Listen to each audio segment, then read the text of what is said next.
And we'll get started here in a little bit. I've got all things. Oh, I know what we can do.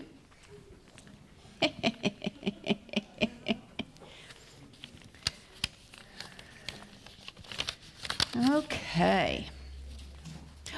Let me ask you one of the questions I asked Pam. Raise your hand if you are a risk taker. All right. Connie, the risk taker, started this whole thing. Raise your hand.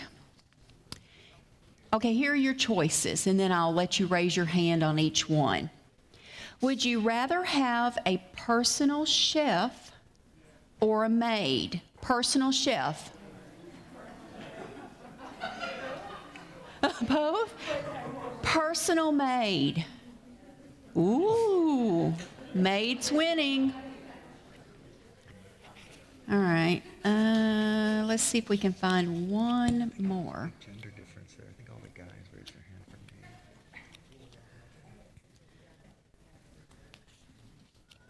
This one you may have to shout out. Oh, here's one. What's your favorite flower or plant? Rose. Sunflower. Iris. What? She would say something that I can't say. Yeah, I'm a numbers person, Leah. Alstroemeria. What is that? Sort of like a Peruvian lily. A Peruvian lily. We've all learned something today, or Angela Clark has. Tulips. Gerber daisies. Gardenias. Gardenias. A peace lily. Peonies. Me too. My next door neighbor at home, I'm originally from Kentucky, can you tell? Grew glads in the front of the garden, and I loved them. Loved them. Every time I see one, I think of Ralph. And you know, at that point, I thought he grew them for me. So, yes. Many people think of them as the funeral flower, but I think of them as a beautiful kindness from my next door neighbor.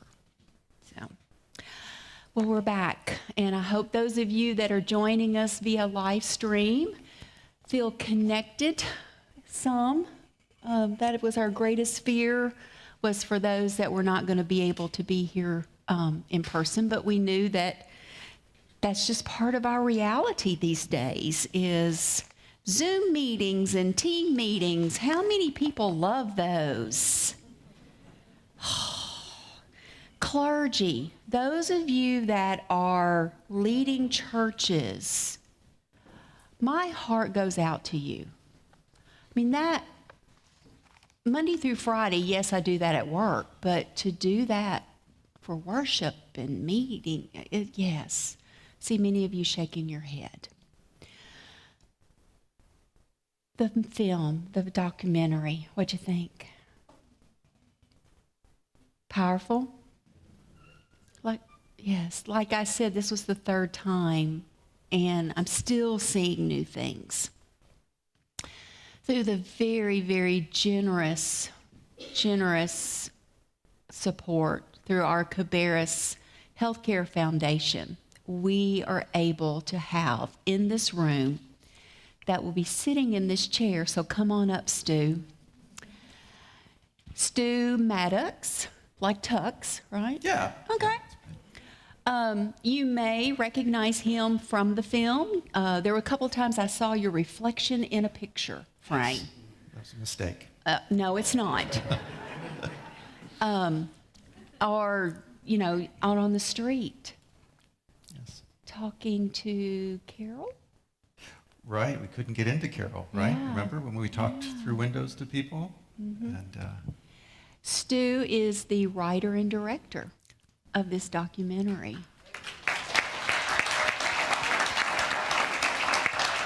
well, thank you for watching. It was a real personal experience. It was. This is our time with Stu. Now, where is it?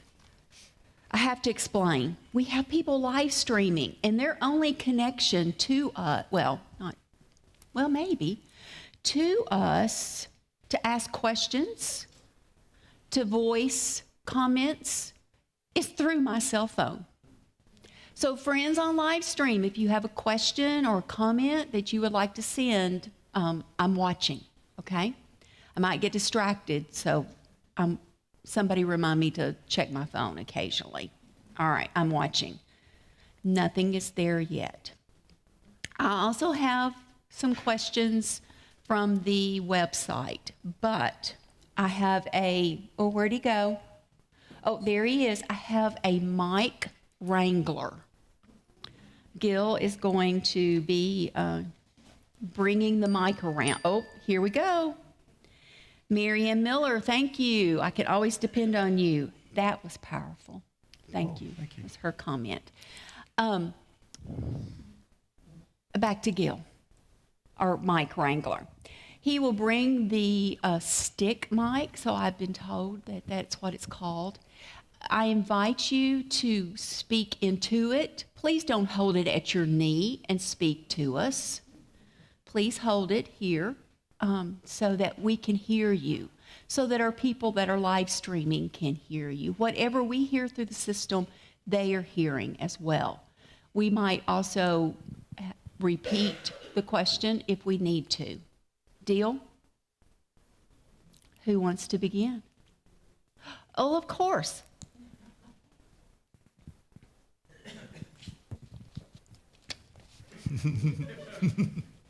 Doing that for Angela. Thank you so much for coming. I really appreciate the film. It's good to be here. I'm wondering how you found the interviewees and then what motivated them to say yes to be interviewed.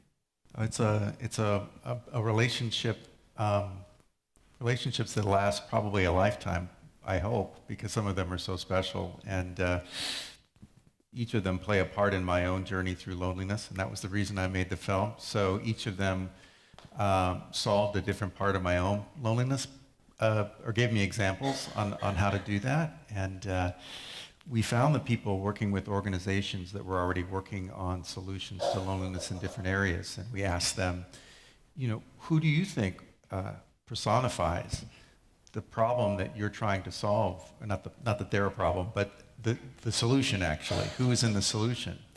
And transportation, for example, was a really important part of the story. And so we followed the people who were giving the rides through the country, and they said, well, you just got to meet Mrs. Hill.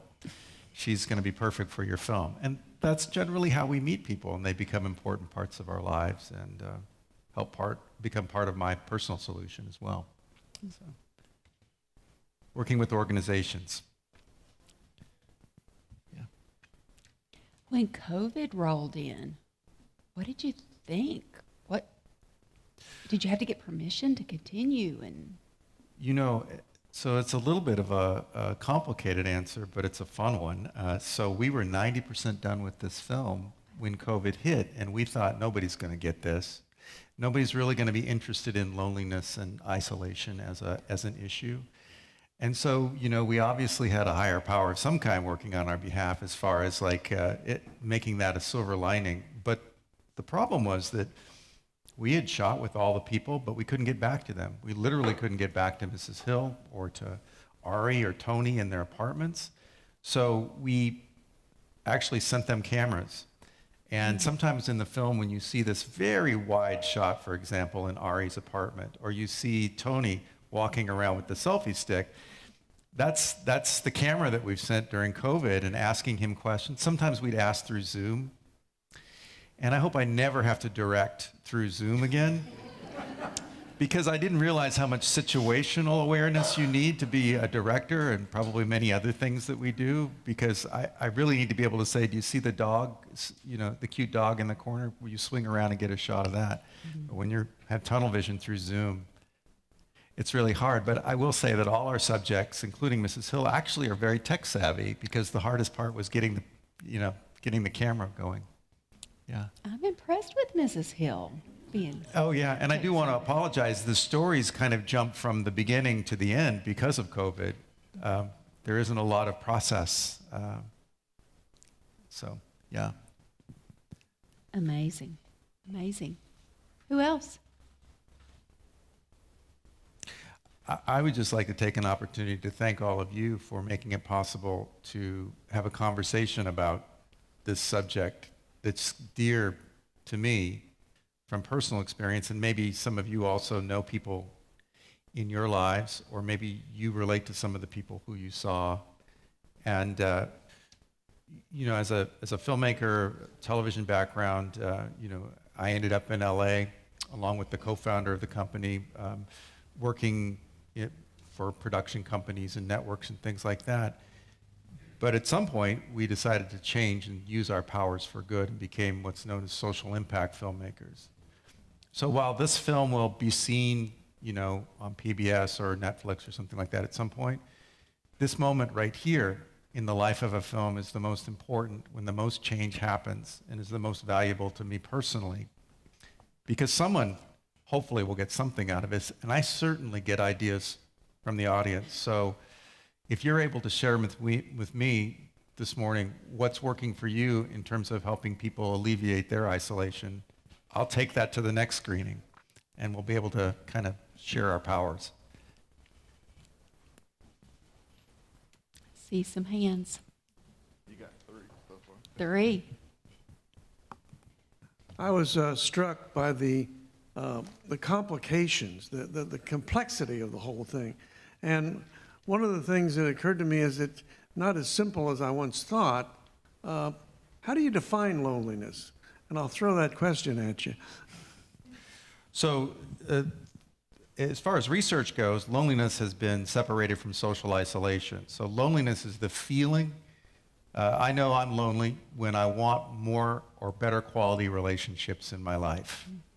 Social isolation is the physical number of people I have in my life, or the physical isolation geographically for in Mrs. Hill's example.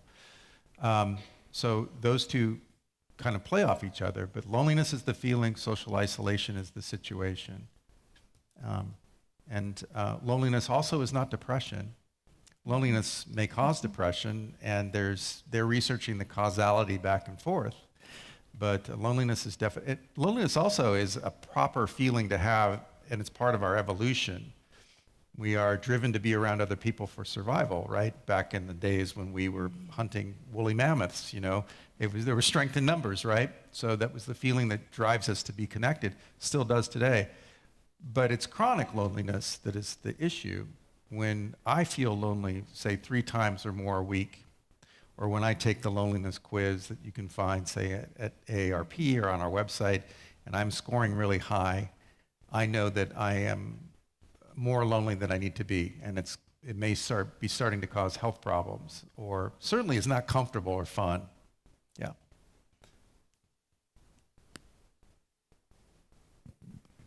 Thank you for your video. I have more of an observation as opposed to a question. Early in the video, the word was mentioned equity, and also loneliness is attached to people not being seen.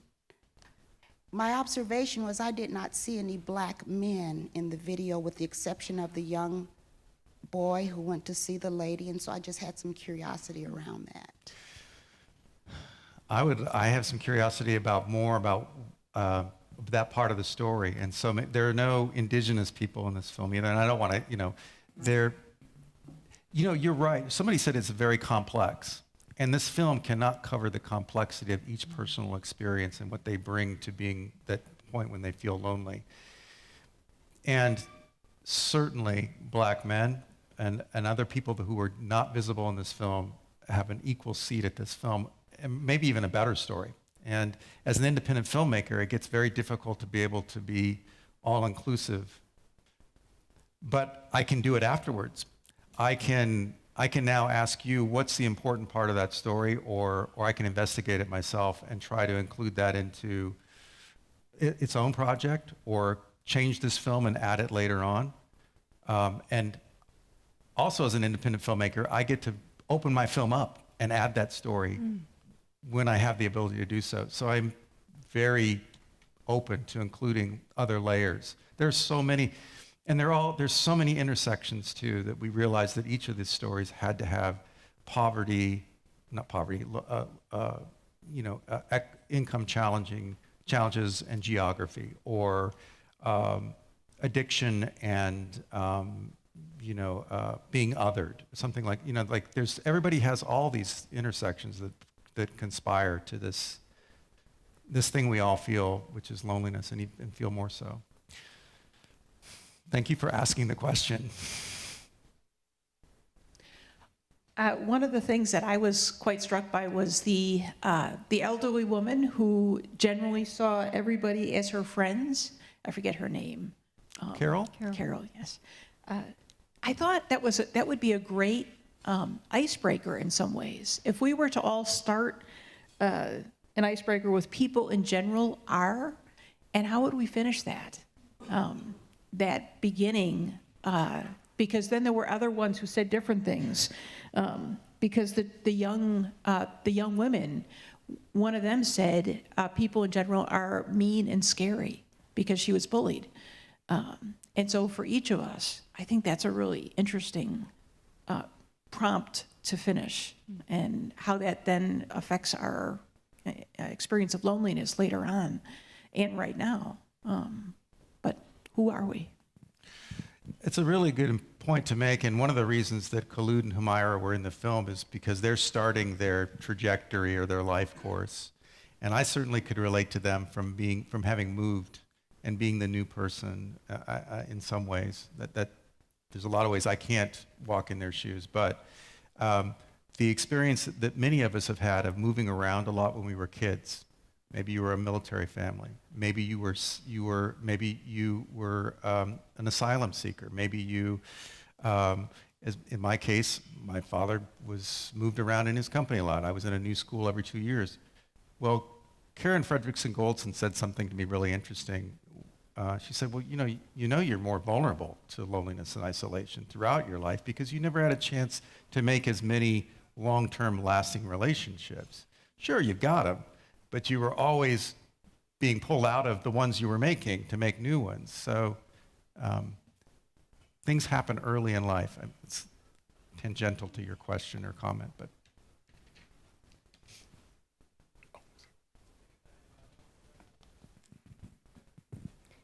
Good morning. I first like to say thank you for your film. I found all of it very informative. My question would be, I know a lot of people. I go to a lot of places. There are times when I want to be bothered with people. There are times when I don't. And so my curiosity for the individuals in the film, did they ever find a balance of feeling lonely versus truly being comfortable with being by themselves? And also, I would like to see a follow-up, like, this is where they were at when you first did it. This is the progress that they made. Is it still the same? Have they changed? Did the men shed increase? Did that grow? What did that develop? What did it grow into? And I just find that in most cases, men are generally left out. But I think you did an excellent job with showing that the men's side is more of creating and doing things versus the women having a social engagement. We are emotional creatures. Everybody knows that. And so I think you did an excellent job, and I would like to see more. Thank you. Yeah, we just need to raise a couple $100,000, and we're going to do that story, do more of that. Is that why you want me to pass the plate? Yes. I was going to say that Humaira was an excellent example, and we were talking about this, our introversion. I just outed you as an introvert. It's okay. I hope that's okay. Okay, I'm Most an of them introvert know. too. Yeah, we were both talking about how we're going to go take a nap after this is over because we're going to be so, anybody else in the room feel the same way, right? Okay. So there is definitely in combating my personal loneliness a pace at which I have to go at. And I take 2 steps backwards when I overdo it and schedule myself to go to too many things like this. And then I'm not in bed, but I'm definitely on my own for a couple weeks recovering from that. So getting that rhythm right has been part of my breaking my loneliness and isolation. Hello. Again, I just want to thank you for doing this this documentary, this film. I was impressed with how you had captured each particular, social isolative thing like minority stress and family estrangement and those types of things. And so you were asking for suggestions, and I think it would be a good thing to possibly add to this list. You have like the feeling othered, but maybe being only. And what I mean by that, in some circles, especially for African Americans, being the only person in that room that looks like you, in corporate America and a lot of different other spaces, that can be a lonely feeling. And so that would be something that could possibly add a dimension to this, as far as you may have friends and not feel lonely in your personal life, but when you're in other spaces, you may feel lonely. So that could be a suggestion.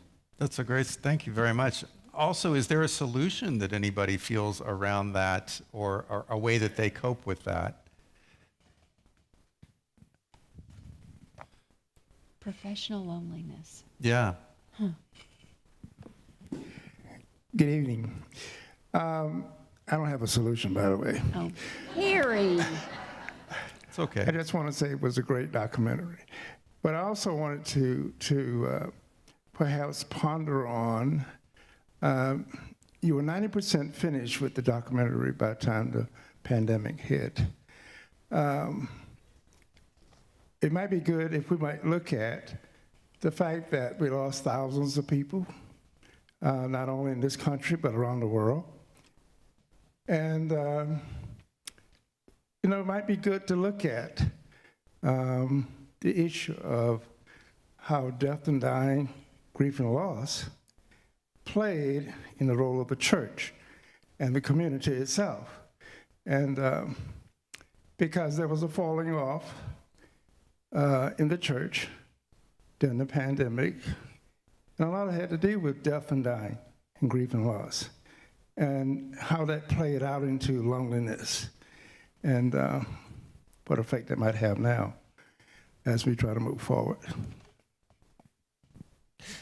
I'm also curious about how you, in your work, combated your own loneliness, because you didn't have an easy job this last couple of years. And were you all successful in coming together and feeling a sense of community, or did you feel like it was all blown apart and you're still piecing it back together? It can be a rhetorical question, or it can be one that gets an answer. I don't know. Did you say? Okay.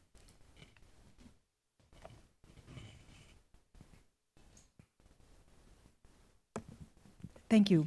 One answer to your question: I enjoyed going to work. I was so feeling privileged during the pandemic to actually go to work, to say hey to colleagues on the hallway, even so I didn't recognize anybody with masks on.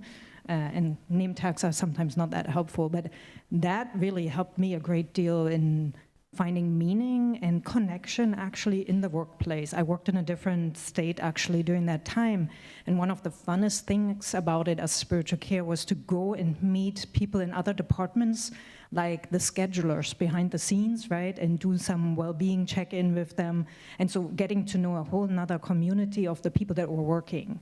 So for me personally, that was a real lifesaver, I would say. That was the answer. My own comment to you is I love the humor. I really love that you included humor in so many ways. I remember the geese, right? The geese. Yeah. that was really fun. And I also really appreciated that you included 2 young people. And that may be looking into the future, since it was towards the movie was almost finished when you did it, when the pandemic began. I do think there is a lot of loneliness and how that even changes generations now. I had 2 teenagers during the pandemic, how these young people are impacted by that social isolation that happened and the schooling, and how they will deal with loneliness long term would be very interesting for me to see. I don't know if you have more information about that, but I find Well, that I think meaningful. it's developing. I'm really warming to the idea of a follow-up to this film because, you know, we're all in the survivor mode now, particularly young people. We don't really know. I don't think they know. They just know they don't feel good. You talk to people who say, you'll show this film to a room of mental health professionals, and they'll say, we are on the edge of a huge way. You know, we're seeing it now, and we're feeling reports of it and feeling it in our lives.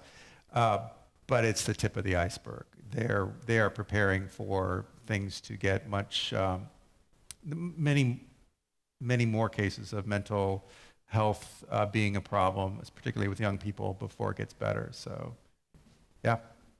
I will add to that, we have a mental health professional that works with us that has said to us many times, she'll say, COVID is our 9/11.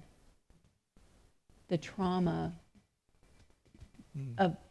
for 9/11 for us will be similar to what our teens and our children will remember from COVID. I think it was, we actually enjoyed the documentary, very informative. There's a lot of focus on loneliness since COVID. That's actually, I think, amplified the acknowledgement of loneliness around us. One of the things I saw in the film was we are all actors. And I think that COVID has done a lot of bad things, but it has really opened our minds and our hearts to understand that no one is an island, no one stands alone. We need each other. And, you know, if we will be, I think we need to be honest with ourselves, because even though you cannot be around a lot of people, we're of a big group of people here today, and there are people here, I believe, who are lonely, even though there's people. So loneliness does not necessarily mean that you're alone. You can be in a crowd and still be lonely. How would you, for someone who's lonely or feeling the sense of loneliness, because I believe it's not something that we can get rid of totally, but it's something we can help to alleviate. Especially when you look in scriptures, Jesus felt lonely when the disciples in the Garden of Gethsemane left him alone when he started praying. So it's something that is a part of the human race. And how can we, what would you advise or what would you say to us, especially someone who's experiencing loneliness, that they themselves can also help someone who's actually going through loneliness themselves, but since it's a part of the human race, it's not something that we're going to get totally rid of. It's an excellent question. So you kind of almost answered the question there in your last little sentence there, which is helping somebody else. If you're lonely and you volunteering, full stop. But random acts of kindness also, or just helping another person gets you out, not only outside of yourself, as we all know, it also, for some reason, makes a connection, makes you feel part of a larger world, you know, and a greater good as well.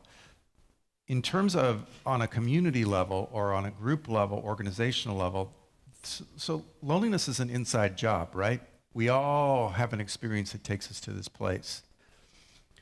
And so we're going to have to do the inside work.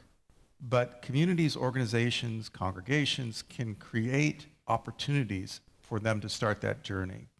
You can't force a person into a community room to play games or something like that.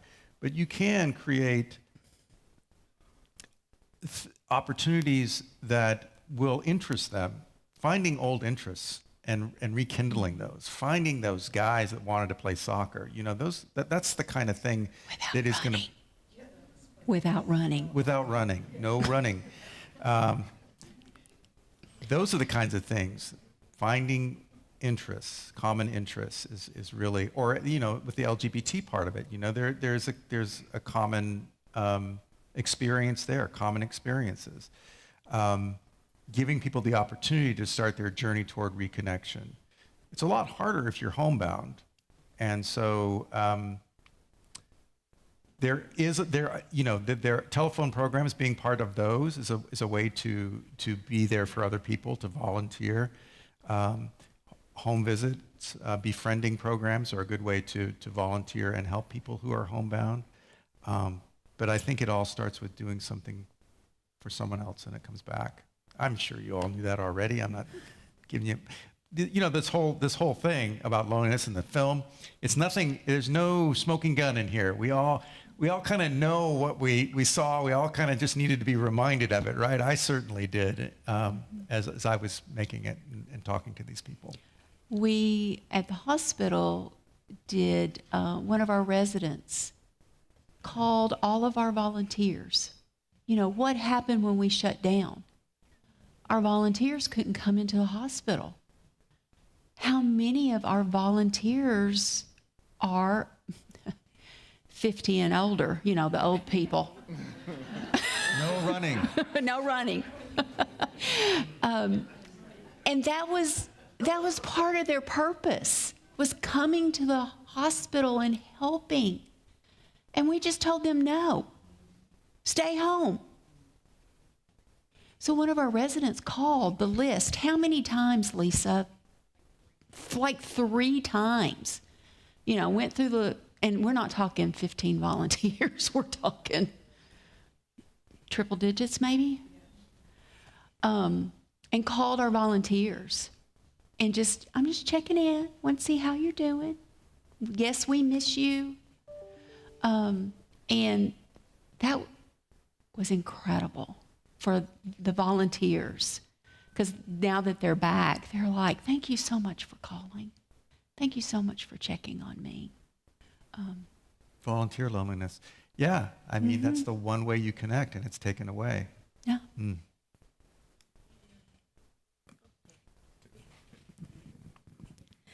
I also enjoyed the humor in the film, but prior to taking this position, I was in juvenile justice for 7+ years at what used to be Stonewall Jackson, and we saw the effects post-COVID when we're having 100 youth turnover in a detention center per month every 30 days, but. You asked the question for the clergy and everybody that's in spiritual care, how did we get through those years? And part of that, I believe, was the overlap of spiritual care in other professions. We were no longer just nurses or social workers. We were ministers. We were those point of contacts reaching out to people who needed that spiritual care. And that is our pastor made a conscious decision not to say social isolation, but physical distancing. And he put it more physically so that he could address socially how to mitigate how people were being isolated and that loneliness. And just, it's funny how just the change of a word makes you react differently. And so, the acts of kindness and random acts of kindness and all of those things, that's how we got through doing for others, built a resilience in ourselves. And where our pastors needed pastors, you know, and people who were who were in spiritual care were able to become those spiritual leaders in places like juvenile justice, which you wouldn't think it was in that facility, but it was, because those kids were in their rooms 12+, 16+ hours a day and continue to be in their rooms because the after effect is short staffing, severe short staffing. And so there was a need there to mitigate that isolation. But thank you for your film. It was Thanks awesome. for the comment. I'm going to jump in between, if I may, with for our live stream folks. Molly Garnett, who is a hospital chaplain, in reference to hospital health care. The frontline hospital healthcare workers had a unique sense of community with one another. No one else could fully relate to us, especially as the mask and the vaccine debates got so nasty. And also you saying not being able to go and be with some of the behind the lines folks, but maybe not being able to see their full face. You know, how quickly did we learn how to recognize people from here up or how they walked? Okay. Yeah, I'm part of that healthcare, and I think the purpose of my life is to help others. I like to do that. Of course, loneliness is, if you don't want to be lonely, it is something that is not voluntarily loneliness. If you have that bad feeling or negative feeling, can do a lot of struggles in your life, can shorten your life, can give you dementia, or if not give it to you, at least bring it faster. So many things. And this film gave me many ideas, but I think the main word is connecting. I don't know if I can call it selfishness, but we are so selfish sometimes when we're growing up that we forgot about our parents. Those people that becoming a doctor, an engineer, whatever you think, a teacher. Can you imagine all the knowledge that old people have? Why cannot be the mentors of that young guys that feel kind of lost? The pandemic is over, now we can gather, now we can count what we learned from that, and we learn, something that we learn is that loneliness is something, not a nice feeling. And I think it's time for us to connect with people, with the communities, for apply these solutions that are in the film and that we already know, and trying to purposely be more kind. If I come to the church to pray, let me offer to God and myself the opportunity to be kind with somebody purposely, and show that I'm a Christian, and show that I'm a God person. And I think the churches is the best place. That's why we have now nurses in the churches, because we want to see that people with that mental problem, with problems that the pain, the physical pain that is gonna bring in your life, that cortisol rising because of the feeling of being lonely, all that together. But I think one person cannot do it. As a community, we need to get together and really look for that connection. But thank you, that gave me really a lot of answers. Oh, you're very welcome. And I think you actually touched on something which is working for a lot of folks breaking isolation, is when organizations, communities create intergenerational programs. So you were talking about transference of knowledge, you know, and it goes both ways. And the trick is, we've found, or we've observed, is you can't tell a person you're lonely, go out and do this. You got to say, this person's lonely, go out and help them, and it helps their loneliness. And then there's so it's like a twofer, you know, there. So intergenerational programs really seem to be working well with loneliness and isolation. I don't know if there's any data out on the number of families that were totally wiped out, except for maybe one or two members or children left, but that's your part two, right there, talking to the surviving members of the pandemic. My heart aches for them that lost a mother and a father and a brother and a sister. They're gone. They're just all of a sudden. That's a good idea. I also want to say that, we're all survivors. We may not have lost somebody, but I can relate a personal experience. So I'm an LGBT person. I lived through the AIDS crisis, but I lost a few friends, but I was never devastated like some of my friends were. And who have survivor's guilt and just going through all kinds of stuff now. Yet it took me until about 10 years ago to realize I'm a survivor too, because my whole life, there's a lens that I have now in place. We all have a lens because of COVID now. We are all survivors, and we should acknowledge that and treat that with the respect that it's due, in terms of taking care of ourselves. It's not just the people who lost a loved one, it's all of us. And that's an opportunity to get connected, actually, on that level. Good morning, and thank you again for joining us. I have 3 questions, actually. So the first one is, there was a reference to God being the solution to loneliness. You included that, and what can you elaborate on that, and why? Because I thought that was very powerful.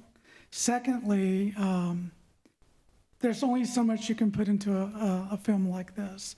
So clearly you had to debate on cutting or leaving things out, maybe other interviewers. What can you share that you really felt like, wow, we should maybe put that in, or we decided to take that out? I'm just curious. And then now after the fact, what did you wish you would have added? And then lastly... Wait, that's 3. I know. I may ask you to go back to the... Let's go to the first one. I'm glad. It's great. Wow, that's kind of cool. Yeah. Questions. Yes, go ahead. And then the last one is the sculpture with the lady on the bench is absolutely a clear representation of loneliness. Where is it? How did you find it? Because it's very intriguing. We were looking for, well, that's the fun one. Let's start with that one. So we were looking for some sort of visualization, we were trying to be cool, basically. And so we found this, and the co-founder and the co-creator of the film said, we're going to call this All the Lonely People. And I'm like, okay, nobody's going to like that, but okay. Okay, so all right, if we're going to do that, then let's go play off that song as much as we can. We can't use the song because it would cost as much as the film to make, literally. But we can kind of go, we went to Liverpool where the Beatles were from, and we went to Matthew Street where it's kind of like the tourist area where, all the Beatles bars were where they first performed and stuff.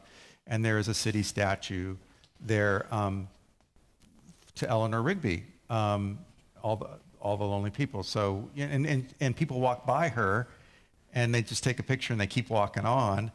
And the guy comes by and washes it every morning. And so we just camped out there. We could have done a lot more with that, and we planned to, do some man on the street interviews, like what is loneliness. But anyway, so that's that. So I do want to, the one question of your 4, I remember them all, but the one that's most exciting for me to answer is the one about faith. So, we all know in this room, but it's really hard to convince a lot of people that faith, a lot of us don't walk alone. We are never alone because we believe in a higher power that is walking with us. Okay, that's what she was basically, I said, do you think faith is part of the solution? And I thought, because she does do a good job in her transcript of saying Jesus about 50 or 60 times in her interviews. So I expected her to say yes, because I walk with Jesus. And when she said, no, you can have faith in something like an animal, I thought, man, now that's going to appeal to a lot of people who've been disenfranchised from their church for whatever reason, or, maybe that will start them on some sort of faith journey. Hearing it from a woman who obviously has a traditional religious faith. And she also, I do want to say that part of her, you asked what I wish was in the film more. What I wish was that we were able to show was her congregation interacting with her. Congregations, and I'm not just saying that because I'm here this morning, but you all have been reconnecting people for thousands of years. A lot of times the solutions are not some new app or some toy. It's things that have been here all along. Another example would be Meals on Wheels. I'm not trying to equate, put them both on the same level, but there's a lot of programs out there that connect people and maintain a firewall from loneliness, and they're already out there. We just need to remind ourselves of them. So I got 3 or 4 questions. I can't remember the one I didn't get. What other groups do I wish were in the film? Well, Black men, Indigenous Americans. I wish we had had time to do that. We had a storyline that we shot with a new mother, single mother. And that's a very common, not just because of postpartum experience, but also just because you're a mother or parent, taking care of your child is now center stage. You lose your support group around you. So all these wonderful things that happen in our lives, like moving away, starting a relationship, starting a family, ending a relationship, losing a loved one, starting a business, moving to a new home, all these things challenge our existing support group, the people that are always there for it. It diminishes it. And that's the point at which we need to rebuild it. And we also depend on that caravan of support, which I believe is mentioned in the film, this group of people that we intentionally, to use somebody's word I spoke to earlier, we intentionally need to build and maintain throughout our lives and get other people to do the same. I did it. You did. All 4. It's a long answer. Thank you. When I printed the loneliness life hacks, when it prints out, becoming a parent falls on page 2. All by itself. It got cut out of there too.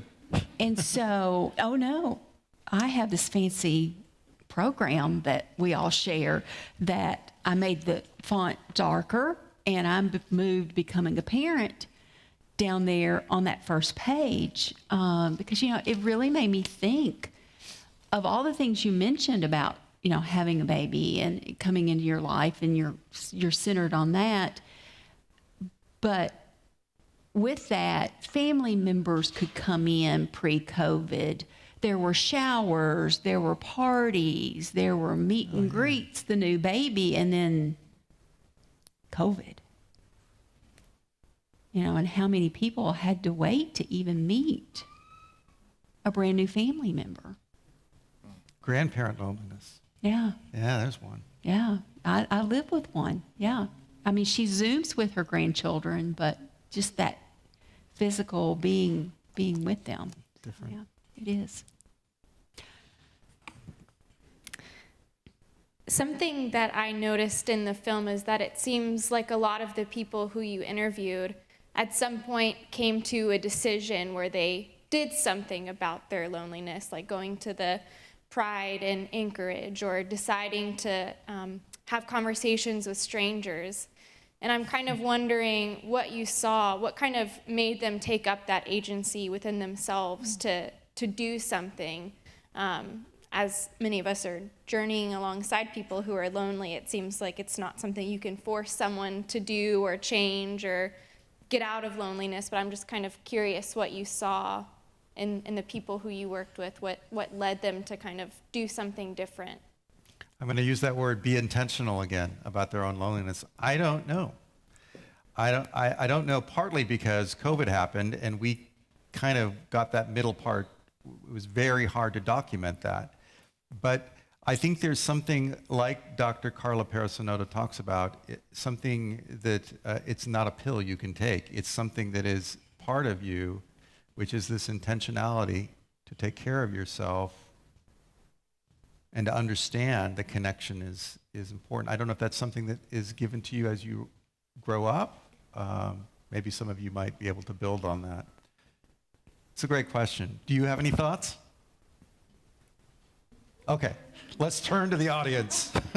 I wondered, as she was asking, if being a part of your project helped them advance to that process. That's really an interesting observation because it's what helped me out of my loneliness. It also was the first time that they were able to articulate their viewpoints, and articulating something it has a real power to it. And being able to explain it in such a way that you know that people are going to learn from it is very rewarding. The documentary, being a part of a documentary is not something I necessarily would recommend for anybody, because it's a lot of work. It's not fun like you think it's going to be. There's a lot of vulnerability, a lot of trust. Ultimately, the story is not going to be told exactly like you want it to be told, but it's your story, so it's important that you tell it. So more than telling other people's stories, we like to enable and empower people to tell their own story, which is part of the reason we gave them cameras during COVID. And they felt heard and seen. Yeah. Yeah. To play off the invisible. Definitely. And they are connecting now as we go out into the world with the film, and they're there as Do they cast have paparazzi now that? No, not yet. Okay. No. That would be lonely, I think, a lot of paparazzi. I just wanted to offer that one of the things that worked well for my family, friends, and congregants during COVID was prayer line, Zoom meetings, online events, and electronic devices. So with our families, we all have the echo, where you can actually physically see and talk to a person. But I also found out that Alexa became most people's best friend, because Alexa will talk back to you. You can tell Alexa, add these things to my grocery list. You can ask a question, and Alexa will say, I don't understand the question. So that was a way that people were able to cope during COVID through using the current social networks and the current electronic devices. Like everybody in my family, anybody who had an Android switched over to an iPhone, so you could at least FaceTime. So all of these modern day technologies helped to keep individuals from feeling isolated. The good thing about, if I speak about my personal family, is every Saturday we would have a Zoom call, and it would have all the different generations on the Zoom call, and people just giving their input. I also have two boys, 14 and 16.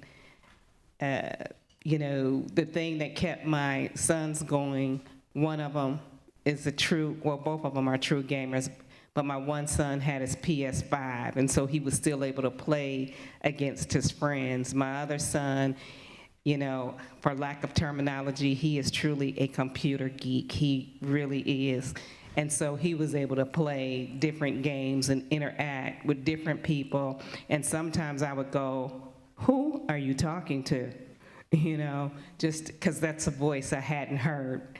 And once I got comfortable with it, it was like, okay, this person seems like they're okay. So there were different techniques that even I learned from my children how to survive during COVID. Thank you. Yeah, you know, gaming was another layer that we wanted to include, because it is a community. And when I hear you speak, I think about this film will be obsolete in probably 10 years, because Alexa will have so much AI working on it that it is going to be our best friend. And gaming and VR goggles, VR, that's going to do a lot for loneliness too. Whether we feel creeped out by it or not, this could be a completely different film in a decade. So see you then. I was just going to comment on the previous question. If we go back to the beginning of the last century, they were doing studies on what improves worker productivity, and we can all remember that they talked to the people, then they measured productivity, then they turned up the lights and they got more productive, then they turned the lights down, but they were still as productive. And the question was why, and it was because no one had ever talked to the workers before. And so they felt important. And what I wonder is if we can figure out ways to intentionally discuss loneliness with people. It's those verboten topics. You know, you can see it, but like, I don't want to go there. I'm afraid about that. And a parent who lost a child taught me something I'm still dealing with, which is I never am not thinking about that child. So when you don't like go there or talk about it, all you're doing is increasing my isolation, because it's like, oh, you're too uncomfortable to talk about that, so I won't talk about the most important thing in my life. I'm just wondering. I realized early on that if you say, would you like to be interviewed for a film as a lonely person, I never got a call back, right? Or I would get up here and I would identify as a lonely person, because it was the truth. And when somebody said, well, you need to shift that to, I feel lonely today, or I feel less lonely, or it's not me, it's not part of my identity, it is part of the way I feel today, then that makes it more palatable to people. So I will out myself today and say that after our session, I feel normally lonely, not moderately or extremely lonely like I usually am. So thank you for reconnecting me. But I think it's like, how do you feel today? It might be a better way. In a relationship to that, I'm thinking, how do we feel in this room right now? I was part of the original group with Connie, and it had a similar feel of like, it was kind of exciting to say, oh, I want to talk to these people I'm sitting with and the people out here, because there's something that is stirred. Whether I agree or disagree or think something's missing or I wished I'd seen something else, but I have greater desire to connect with everybody in this room because we have had this shared experience.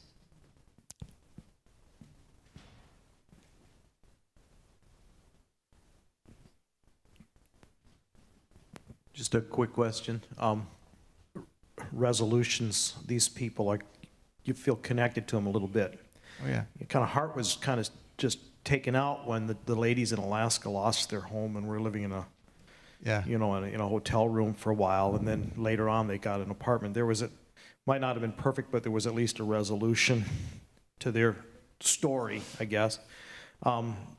Following up on these people that were in this documentary, the guy who hated the geese, the pianist, the fellow in New York with the selfie stick, have you followed up any, is loneliness a permanent condition for them, or was this something that has resolved and maybe is in their past?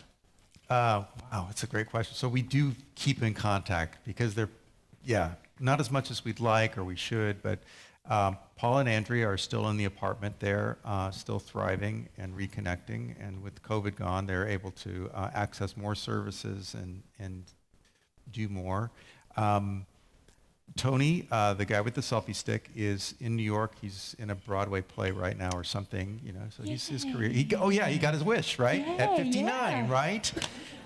Who says, once you're 50, you're kind of locked in your ways? Who was that? Humaira? Who was that? Yeah. Old. I thought it was great. So Ari moved to Los Angeles and has kind of got that angst out of his system from being in New York, we think, for 30 years or something. Who else am I leaving out? Mrs. Hill, she's still lonely.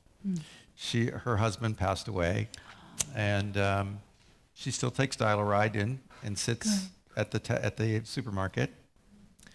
I'm leaving somebody out, and I can't remember who, but Khalud and Humaira. Yeah. Well, they're often, so Humaira wants to be a journalist, and she's a big introvert, so it's really hard to contact her. Khalud wants to be an attorney and practice entertainment law. The gentleman who's the widow. Victor is still at Men's Shed. Men's Shed has moved to a much nicer shed now. So I guess we have kind of lost contact with Victor. I think Jack is still part his of the story. best friend. Yeah, maybe not his best friend, but Christmas. Just on holidays. Thank you. I'm sure he would tell us that. So. Thank you for that update. Mary Ann has texted in gratitude, acceptance, and less social media. That's what works for her based on her experience. Yeah. As a hospital chaplain, during the pandemic, just going back to answering your question, the thing that we noticed, or I noticed, is the grief that everybody was experiencing. And usually, you know, if you've lost a loved one, like you're grieving alone a lot of times. You might have other family members are grieving, but a lot of times you felt like you're alone. And so the collective grief that we witnessed, because somebody was grieving, you know, we all lost, you know, it wasn't the same as before. And so just, you know, people not being able to go to work, people not able to go to their faith communities, like all these sources of strength and resources that people didn't have. And so as a chaplain, one of the things we do is just listen. And so I can't tell you how many people like poured their hearts out, and I didn't say anything, and they were like, that's the best conversation I've ever had. But they just wanted to be heard, and they wanted to be validated. Like as chaplains, you know, we normalize the situation, we make them feel heard, and once people realized they weren't alone, that they weren't the only ones who'd lost something, I'm not like, we wouldn't throw it back in their face, but when they realized we're in this together, you know, you really saw like a change. And on that level, personally, I saw so many, I had more people come to my office and cry and shed tears for animals they'd lost. Because during the pandemic, that was their strength. And so it was just, we all were experiencing grief at such different levels. You know, some of us were at the front lines every day. Some of us were stuck at home every day, but we were all grieving something. And so I think the thing I saw is just being in it together seemed to help a little bit. Yeah, I wonder how you process that, because it's vicarious, isn't it? It's like grief that, I mean, it gets poured into you day after day after day. So I hope you all each have a way of taking care of yourself, and I don't, you probably do, but yeah. And thank you for doing what you're doing for Not the only, rest of us. Not only knowing what to do, but doing it. Mm. Yeah. Yeah. Well, let's end on a much better note than that, than grief. Oh, so we evolved into a new subject. Yes. After, okay, so do you remember the chat bench in the film? So here's the cool part about that story, that always the best parts don't make it into the film, unfortunately. That's just the way it works. But the reason that constable started the chat bench is because he was working with a woman who had been taken about 35,000 pounds, I don't know what that is in dollars, maybe $50,000, she had been ripped off from a phone caller. And she knew it was happening. She was okay with it because she was so lonely that was the only person that she had to talk to. And she was like, I don't care, it's worth it. And that really opened our eyes to adult abuse, not just financial abuse, and not just elder abuse, but also abuse for people with developmental disabilities, or a variety of other situations. And so our next project is going to be the heroes of adult protection. So people who, also in your work, when you notice something and you have to champion finding protection for that person, or basically saving a person's life who's being abused. There's a whole world that I don't think people know about that is going to be very surprising, and a whole lot of heroes out there like yourselves, in some cases, who are helping save lives and create survivors from victims. So we call it HOPE, Heroes of Adult Protection. Mm. Let me know if you have any ideas. Yes, you too could be in a documentary. Thank you. Thank you so much, Stuart, for making the trip. Oh, yeah, thank you. And spending time here in North Carolina with us. It's just added to the experience, having you physically here. And as Terry said, the feel in the room is one of desire to connect and reconnect. And we're going to be able to have that time to do that over lunch, which is next. How was that segue in? That was a great lunch? segue. Yeah. How about for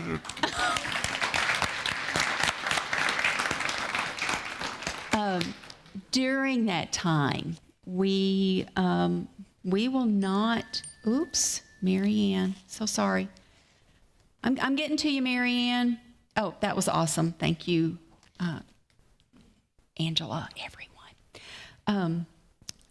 But I need to look at my time guideline. So we will be back at 1:30 for our next session.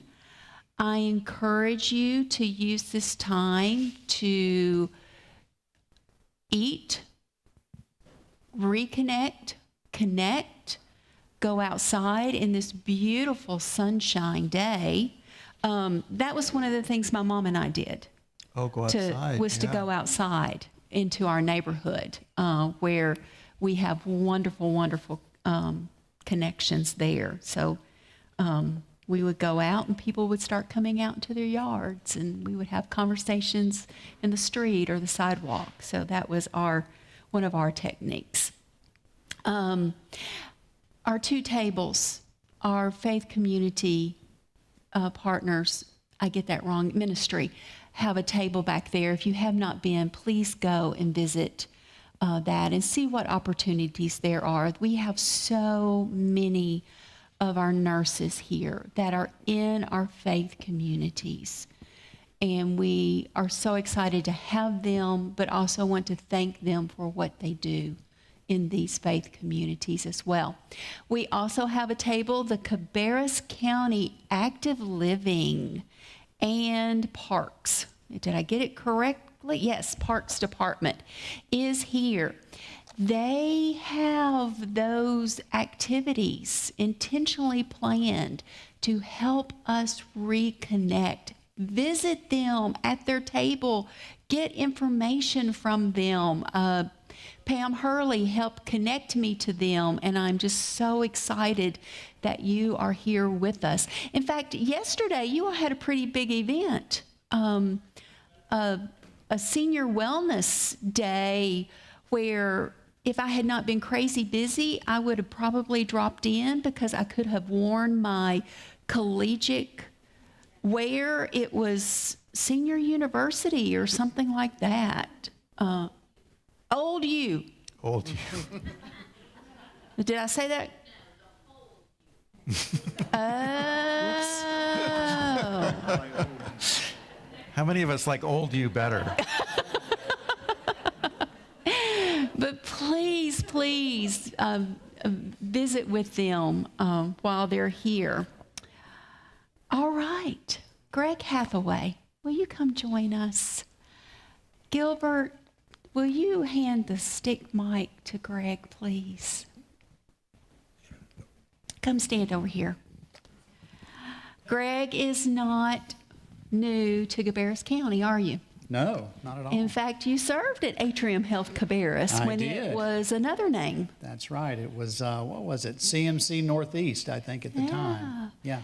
Greg is not new to our spiritual care department either, are you? You've been with us 15 and a half years. 15 and a half. But what is new is Greg is our executive director. And we celebrate that in your new role. Thank you, Angela. Thank you. In fact, I told him I thought it was the first time the executive director was at this event. And he said, oh, it's probably meetings that keep, your meetings have increased, haven't they? A little bit, yes. Yeah. I would think that would bring about some loneliness. And other things. Well, I hope that during this time with no meetings that you'll be able to reconnect with the folks, the good folks here in Cabarrus County and beyond. I've invited Greg to offer our blessing before we break for a meal and return back at 1:30. Did I get that correctly? For some reason, numbers are not holding in my head, which is weird for me. 1:30. So, live streamers, after the blessing, there will be a break from this and we'll be back at 1:30. Greg. Thank you, Angela. In the spirit of the reflections earlier from Terry in terms of, I was really connecting to that sense of just feeling very connected to the people here in this room and wanting to hear from folks and connect even more. So in the spirit of that, for the blessing, I'm going to invite you to participate a little bit, but also just keep your eyes open and allow the beautiful faces and the people in this room and the connections that we're making to enhance this blessing as well. There's an Indian poet whose last name is Tagore. I'll mispronounce the first name if I try, who wrote, I slept and dreamt that life was joy, and I awoke and saw that life was service, and I acted, and behold, service was joy. Those of you who know Tony Biles know that he really exemplifies that spirit of joyful service. And we bless his presence today. And I'm going to invite those of you who have in some way throughout your life and ministry been touched by the spirit of Tony's joyful service to just join me in saying amen. Amen. Amen. And I don't want to take for granted, again, this experience to, first of all, just gather in person and to reconnect with people that I've known for a long time and to meet new people and to be blessed and enhanced and to learn from the conversation, to be challenged. And also, I hope for each of you an opportunity to stop and pause from the work of your ministry and to be filled by being here and to experience that. And so if you are grateful for the opportunity to be here today, would you say amen? Amen. Amen. And the incredible documentary written and directed by Stu, thank you. It was gripping in the best of ways. I'll be thinking about it for a long time. I imagine you will as well. We have another wonderful presentation after lunch by Chaplain Betty Anna Bremer.